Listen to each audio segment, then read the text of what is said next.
What's up, everyone? This is Leon, and I'm here to give you guys another quick and dirty paperback horror novel review. Now, tonight, we are going to do something a little different. I am certainly not talking about an obscure and forgotten vintage horror novel. On the contrary, we are going to be looking at a very well-known and well-regarded horror novel, and that is I Am Legend by Richard Matheson.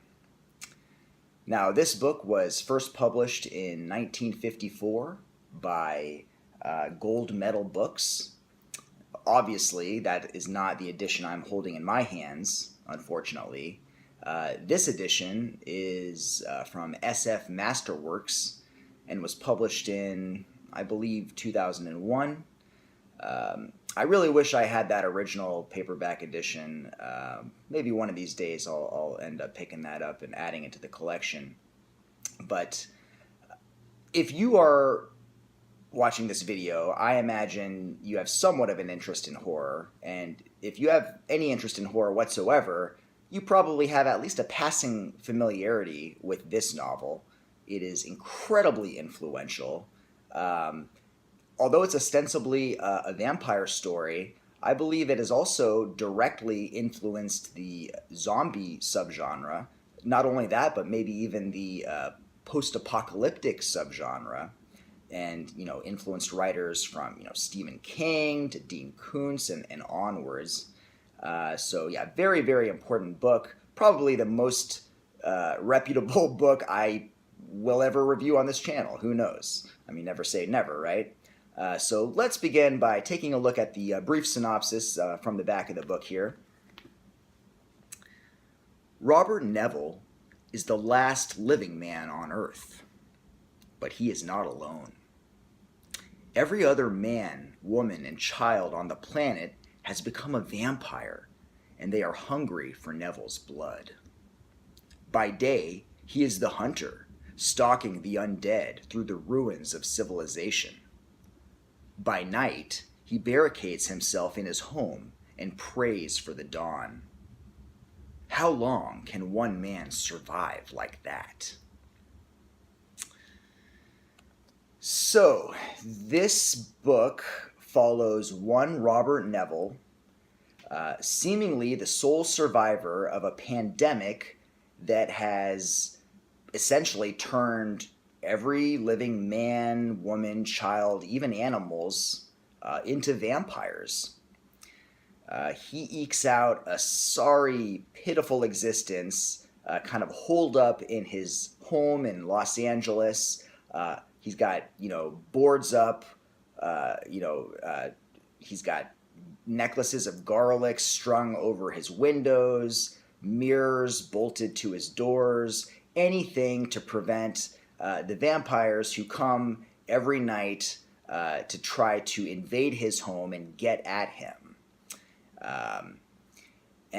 So, very, very sad sort of premise here. He spends his nights wishing he had soundproofed the house because he can hear, these vampires outside scratching at his door. He hears his neighbor or this guy who he used to work with always calling out his name, saying, "Neville, come out," and just living a very depressing existence. He gets drunk at night.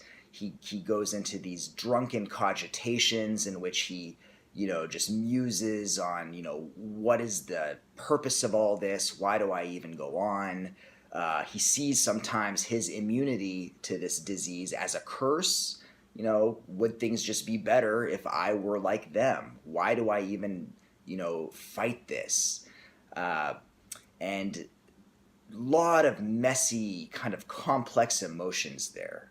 One thing that I love about this book is that kind of messy human complexity that we get. Neville is not... He's always, fighting with himself over something. And it's very realistic, For one, he is a man and he has, or a human being, and he has sexual urges, there are intimations, plenty of intimations in this book that he gets sexually aroused by the female vampires, and he despite himself, he hates himself for it, and he really tries to repress it, but there it is. During the daytime, he goes out and he'll find, sometimes there are bodies of vampires who've been left outside his door that have died in the sunlight, and he goes and takes them to this ever-burning fire pit in the city, and he burns them. He also is resolved to kind of get to the bottom of this. He wants to figure out sort of the origin of this disease. Where did it come from? Why do these vampires, work the way they do? Why are they, resistant to garlic? Why do stakes through the heart kill them? Why do they not like crosses? And he does some research. He gets some scientific books from the library, and he basically ascertains that the provenance to all this is a bacteria.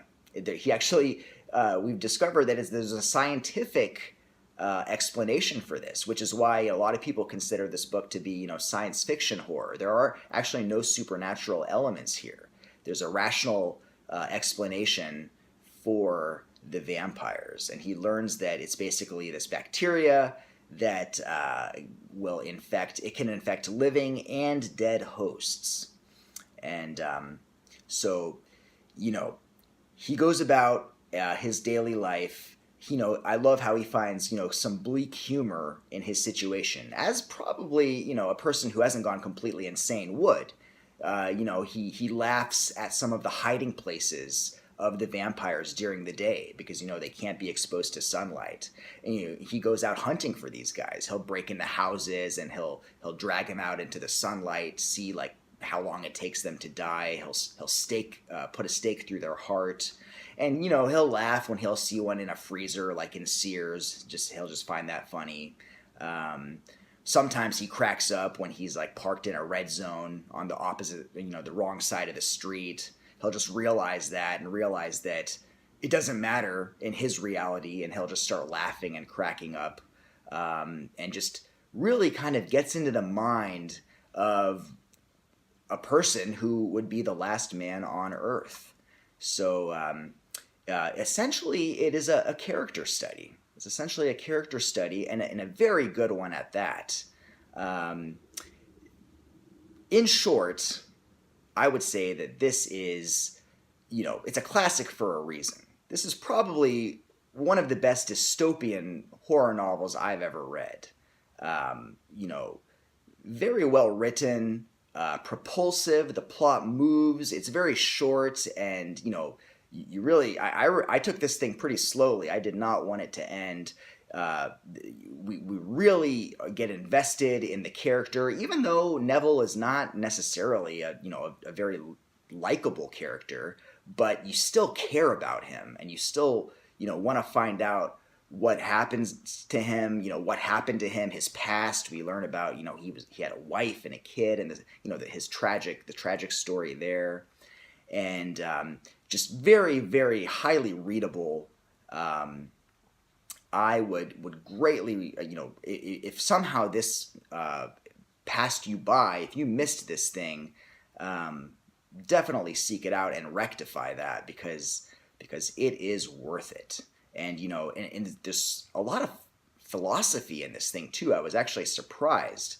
I mean, when he is sort of having these drunken cogitations at night, and he ponders about sort of the nature of his life and his existence, and the final revelation that he makes, which I'm not going to spoil here, but it's absolutely heartbreaking, and it really makes you think about sort of ideas of superiority and evolution, and the fact that if everyone else in the world is now a monster, are you, what does that make you then? What do you become suddenly? Are you still, it kind of turns the whole idea of, say the hero on its head a little bit, which I find just fascinating.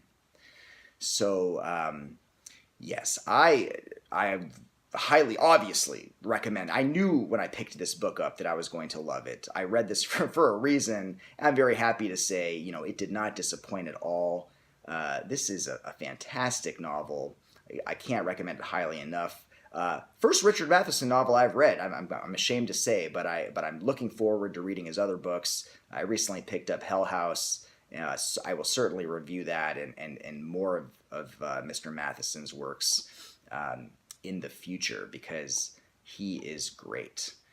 Now, because I don't take notes, I'm sure there is more about this novel that I want to say, but I'm just going to leave it at that and just say that if you haven't read this book, read it, because it is fantastic. Now, obviously, because this was written in the 50s, it's not going to be as violent or as gory as, most of the books that I review on this channel.